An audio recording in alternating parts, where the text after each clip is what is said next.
Bonjour tout le monde, bienvenue sur la chaîne YouTube de Cultura. Ici c'est Daniel de Toulon.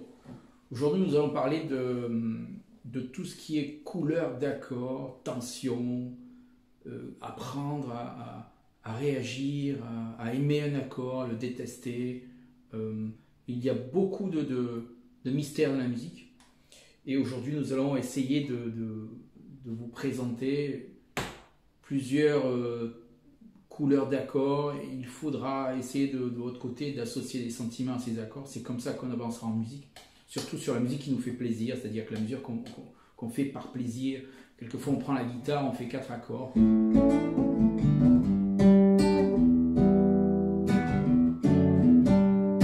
Voilà, on prend la guitare juste pour improviser. Bon, n'ayez pas peur, c'est une histoire de débutant aussi.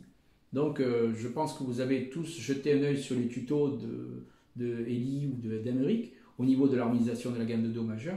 Vous avez une famille d'accords et sur ces accords-là, on va essayer de comprendre comment, quand on vous dit par exemple que c'est un Do majeur, comment j'arrive à reconnaître ce Do majeur. Ça fera aussi partie d'une prochaine vidéo sur les ear training, l'entraînement des oreilles, reconnaître les accords d'oreille. Ça c'est hyper pratique, hyper important quand on veut jouer avec d'autres musiciens. On va commencer par le premier accord, Do majeur. Et je vais vous jouer un Do majeur et je vais vous jouer un Do mineur, qui ne fait pas partie de la gamme de Do majeur, mais un Do mineur pour vous faire comprendre la différence entre le Do majeur et le Do mineur. Il y a une seule note qui diffère, c'est la tierce. De la tierce majeure, je passe à la tierce mineure. Allez, c'est parti. Je vous joue un Do majeur. Bien intégré, Do majeur encore. Maintenant, je vous joue un Do mineur. Vous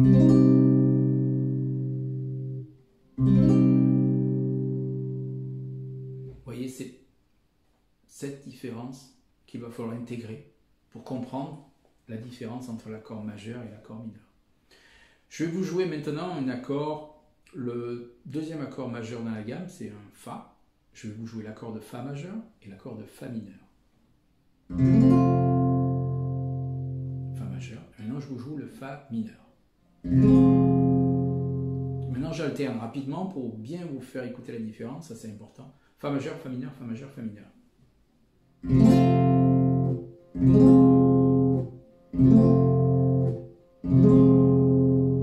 Voilà, j'ai alterné entre Fa majeur et Fa mineur. Le Fa mineur ne fait pas partie de la gamme de Do majeur, encore une fois.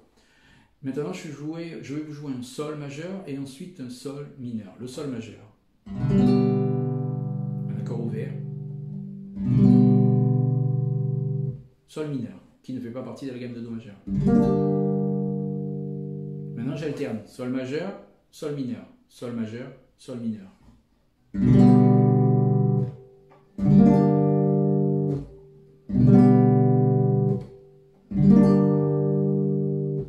Vous voyez cette différence encore? Vous voyez, vous entendez cette différence, c'est l'oreille qui travaille, pas les yeux ici. Alors maintenant, je vais vous jouer l'accord de Ré mineur, ensuite je vais vous jouer l'accord de Ré majeur. Ré mineur fait partie de la gamme de Do majeur. Ré majeur, non. C'est parti. Ré mineur, Ré majeur, Ré mineur, Ré majeur.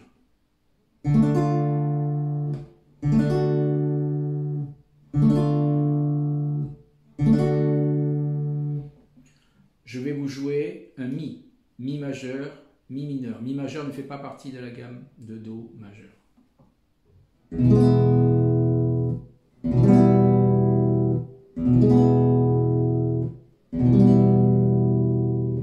Je vais vous jouer le Fa, je l'ai déjà fait, le Sol, je l'ai déjà fait, le La, je vais vous jouer un La mineur, La majeur. Le La majeur ne fait pas partie de la gamme de Do majeur.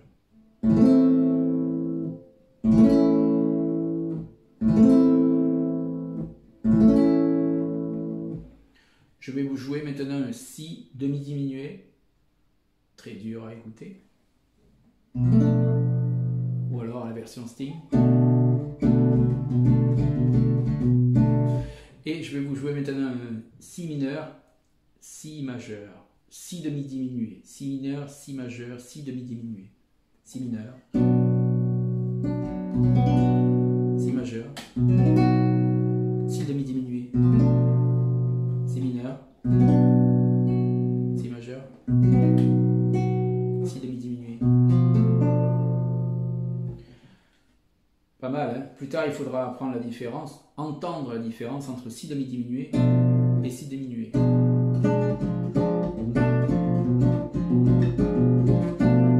voyez, il y a pas mal de finesse encore à apprendre. Voilà, alors là, je vous ai joué tous les accords qui étaient en rapport avec la gamme de Do majeur, et je vous ai joué les accords inversés, c'est-à-dire leur version mineure quand ils étaient en majeur et leur version majeure quand ils étaient en mineur dans la gamme de Do majeur. Maintenant, il faut savoir que tous ces accords-là ont aussi la possibilité d'avoir des extensions. Qu'est-ce que c'est qu'une extension? Une extension, ça peut être une septième. La septième, c'est la septième note, tout simplement, de l'accord. 1, 2, 3, 4, 5, 6, 7. Alors, si j'ai un accord de Do majeur, je vais compter 7 sur mes doigts. Do, Ré, Mi, Fa, Sol, La, Si. J'ai un Si dans l'accord de Do. Pareil pour le Ré, puisque, attention, je parle de la gamme de Do majeur. Hein, je n'ai pas de bémol, pas de dièse. Donc, pour le Ré, Do, Ré, Mi, Fa, Sol, La, Si, Do.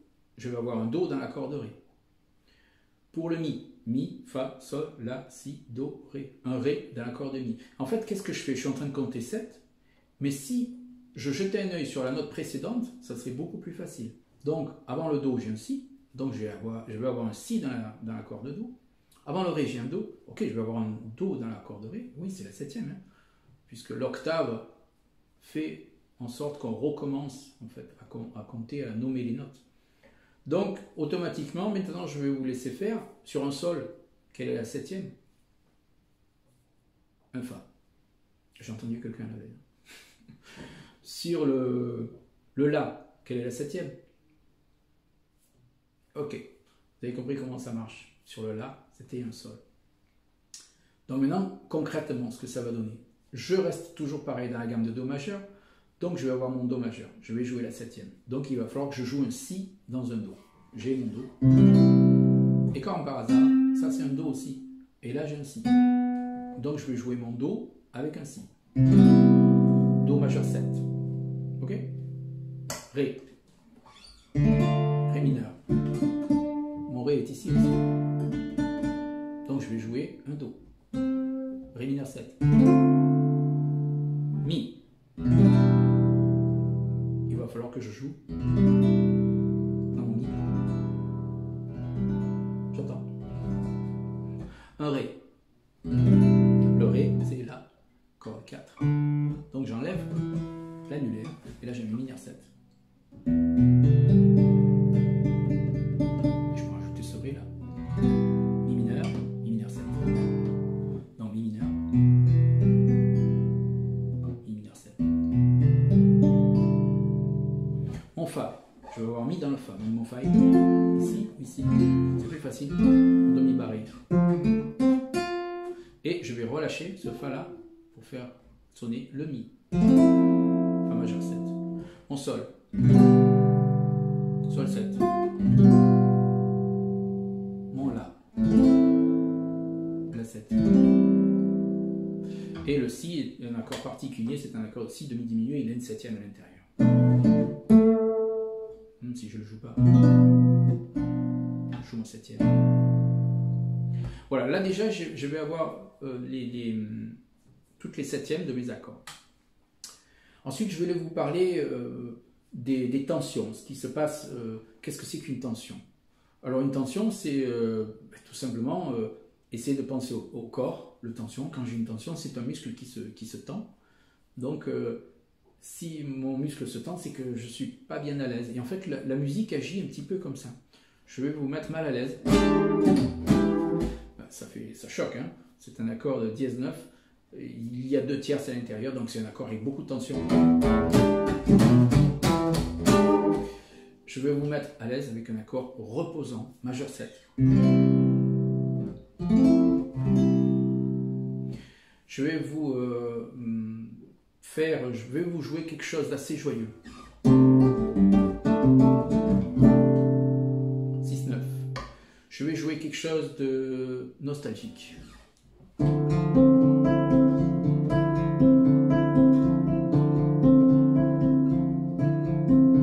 C'est une intro de morceau de Santana, ça. Ré mineur 9. Je vais jouer un accord suspendu. Alors qu'est-ce que c'est que suspendu? On reste suspendu par rapport à cet accord. On ne sait pas comment l'interpréter.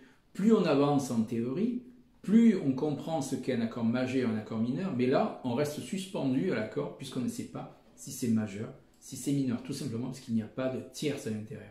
Donc c'est un accord qui appelle à planer, c'est un accord qui laisse voler, c'est un accord qui détend, quoi.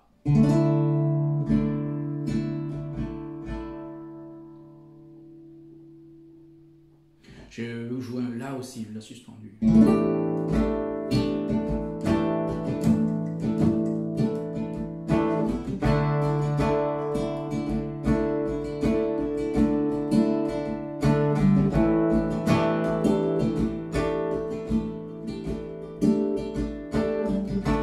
Vous voyez, donc en rajoutant des notes, en enlevant des notes, on crée des tensions, on crée des sentiments, on crée des images. Vous allez créer des images qui vont vous permettre de vous évader, de planer, de vouloir raconter quelque chose.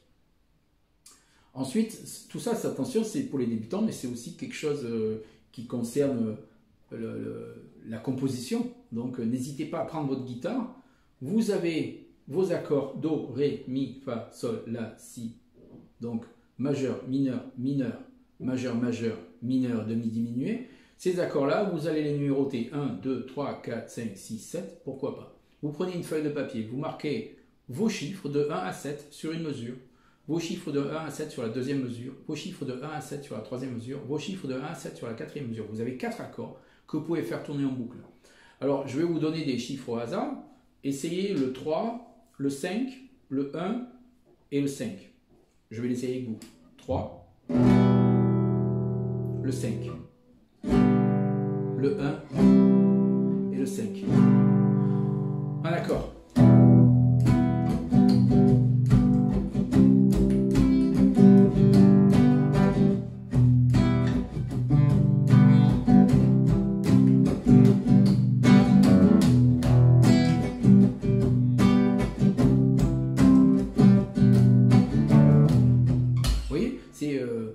C'est assez rigolo ce qu'on peut faire comme composition, ce qu'on peut composer avec une feuille de papier et des numéros. Maintenant, je vais vous parler un petit peu des tensions. Alors, les tensions, vous verrez que c'est un thème un petit peu plus intermédiaire. C'est pas vraiment pour les débutants, c'est-à-dire vous aurez des soucis pour les comprendre, mais par contre, les débutants peuvent les entendre. Et ça, c'est très très bon pour le travail de l'oreille. Alors, je vais vous jouer des tensions, c'est-à-dire que je vais vous jouer des intervalles de notes. Des notes qui, quelquefois, vont vous créer des tensions, quelquefois vont vous poser une petite question, quelquefois vous allez avoir une surprise, et ainsi de suite. Donc, la somme de deux notes superposées, qui sont jouées en même temps, va créer quelque chose chez vous. Alors, je vais vous jouer d'abord une tierce majeure. Je vais vous jouer quand même les intervalles les plus faciles à comprendre. Tierce majeure. Tierce majeure, je vais la jouer sur un petit peu toutes les notes de la guitare. Je vais vous jouer une tierce majeure un petit peu plus aiguë.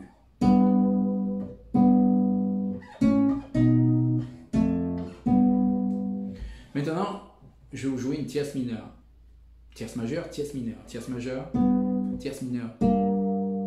Tierce majeure, tierce mineure. Vous entendez la différence? On va jouer avec les tierces majeures et tierces mineures. Par exemple, ça vous dit quelque chose, ça? Donc, j'avais Sol, La, Si. Majeur, mineur, mineur. Donc, vous voyez, la tierce est assez importante dans l'accord. Et oui, c'est la plus importante pratiquement quand on veut montrer un accord majeur ou un accord mineur, pratiquement le caractère. Je vais synthétiser et même simplifier tout ça. L'accord majeur est plutôt quelque chose qui donne un sentiment de joie, être heureux avec un accord majeur. Et l'accord mineur donne un sentiment un petit peu plus nostalgique, triste. Hein, c'est ce qu'on peut dire pour généraliser. Ensuite, il y a des finesses, c'est-à-dire qu'on va enrichir notre vocabulaire avec des nuances de plus en plus fines. Il y a la nostalgie, il y a la tristesse.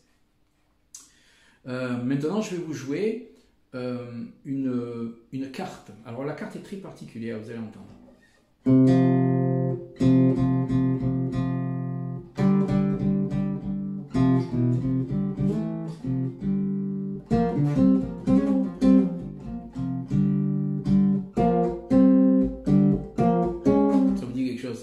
Alors ce sont, attention, c'est un intervalle de cartes, Mais c'est un exemple qui va vous faire un petit peu bondir. Ce n'est pas, en fait, c'est un intervalle de carte, mais il est interprété différemment, c'est-à-dire qu'il est à l'envers. La carte est quelque chose d'assez suspendu aussi.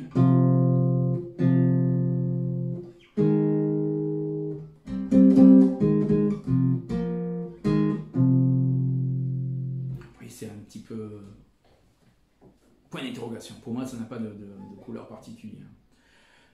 À part celle justement de se poser la question, qu'est-ce que c'est que cet intervalle? C'est un interrogatif, tiens, on va dire ça. Maintenant la quinte. La quinte, bon, c'est la plus connue quand même, c'est quelque chose qui existe depuis des milliers d'années.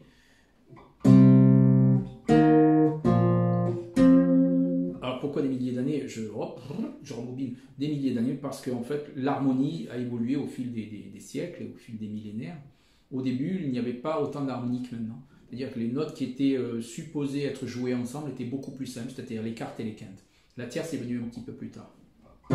Donc la quinte, je rejoue la quinte. Oui,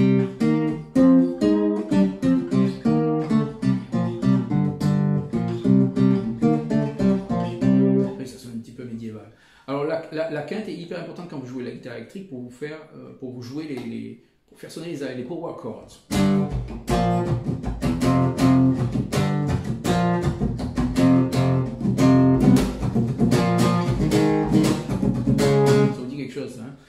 C'est ce qu'on appelle les power chords. Les power chords sont pleins d'énergie, ils sont pleins de puissance.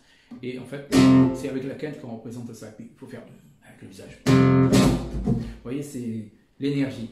Et on appelle ça les power chords. Ensuite, je vais vous jouer la septième. La septième, il y a un cours là-dessus. Il y a un tuto sur la septième.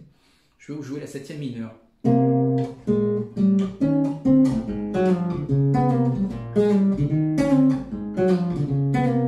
Vous voyez, c'est quelque chose qui ne s'arrête plus. La septième mineure est très instable et elle propose de jouer l'accord suivant et encore un accord suivant. Si c'est encore une septième, on joue encore une septième mineure et une septième mineure sans arrêt.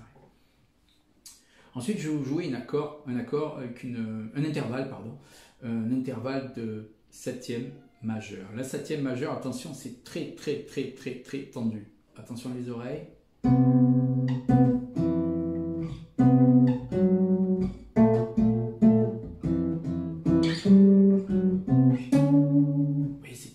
Très tendu. On va le jouer encore. Sans le vibrato. Alors, l'accord de septième majeur. L'intervalle de septième majeur, pardon. Je vais essayer un exercice harmonique. Je vais rajouter une note. C'est un petit peu comme deux couleurs qui ne passaient pas du tout ensemble. Peut-être en mettant une couleur entre les deux, on arrive à les lier ensemble. Donc là, septième majeur, je vais rajouter une quinte. Septième majeur,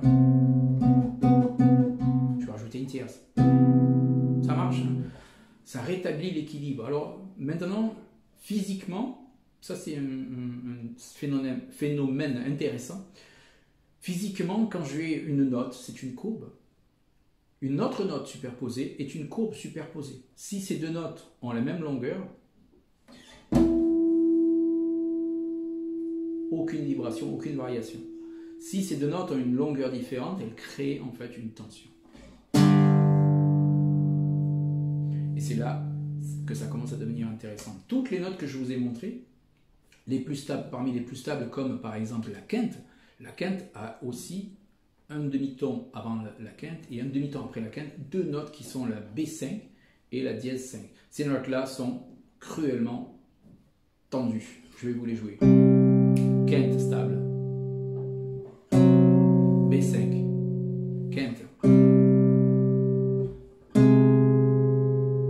Pour ceux qui ont une guitare électrique.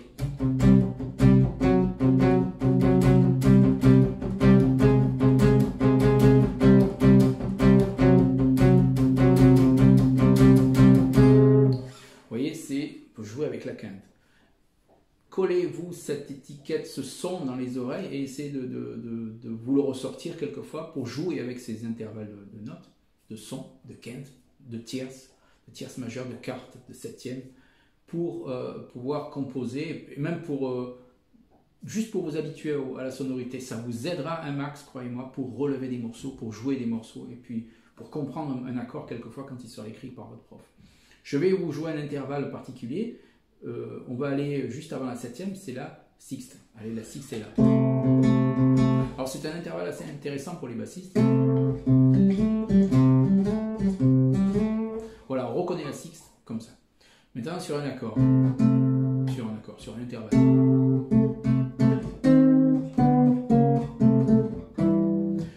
Cette sixte, vous verrez plus tard, ça fera l'objet d'un autre cours qui sera sur l'harmonisation, c'est-à-dire l'harmonie, la composition. Vous voyez une cadence, c'est l'octave, septième majeur, septième mineur et sixte. Voilà, j'espère que j'ai un petit peu plus porté de classe.